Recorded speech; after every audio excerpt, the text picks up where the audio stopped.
Hello everyone! Welcome to the Giant Roundup, where we cover this week in e-commerce and digital marketing news. I'm your host, Ellie Bachiska. Let's jump into it.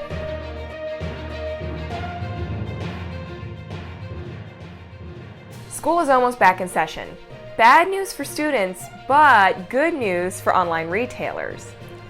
This back-to-school shopping season is going to be a massive one for e-commerce. Parents of students K through 12 are expected to spend nearly $12.5 billion on back-to-school supplies online this year. Those same parents are saying that they're going to allocate 39% of their budget to doing their back-to-school shopping online. That's up from 37% last year, unsurprisingly, and 29% the year before. Could this be the future of back-to-school shopping? It's very possible. So if you're somebody whose products cater to the parents of students K through 12, you might want to start thinking about those back-to-school promotions and how this could affect your business.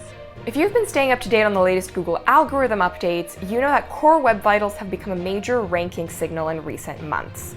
But unfortunately, most website owners still don't know how to tackle the issues associated with poor core web vitals. Well, if your website is built on WordPress, there's good news. Testing on WordPress 5.9 revealed that it could boost your largest contentful paint metric by up to 33%.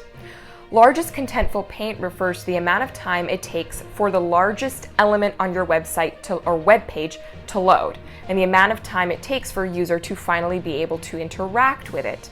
It can be a tough one to fix, but with WordPress 5.9, it looks like it could fix the issue for it, improving your overall core web vitals scores significantly. If you haven't already, have a look at those page speed insights. See if largest contentful paint is a problem. And if your website's on WordPress, consider updating to this latest version. And if you want to know more about core web vitals and how to define all the terms associated with them, we will link our video about it up here in the corner so you can learn more. If you've logged into your Google Ads account recently and seen a signal indicator within your demographics tab, this is part of Google Ads' new Optimized Targeting rollout. Optimized targeting basically tries to find people who are going to be the most likely to convert by using real-time campaign data to then possibly target people who are outside of your set campaign targeting goals. Now, this could be great for discovering new audiences you didn't know you should be targeting before, but it could also run up your campaign budgets a little bit. So have a look in your Google Ads account and see if this option is enabled. It looks like it automatically is for most, if not all, Google Ads accounts. So take a look, see if the data that it's providing is useful, and if not, feel free to turn it off. But it looks like this could be helpful for discovering new people that you didn't know you should be targeting before.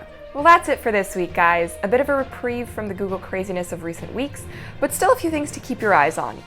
If you enjoyed this video, please make sure to give it a like and subscribe to our channel for more of this kind of content. As always, I'm Ellie Bachiska, and I'll see you at next week's Giant Roundup.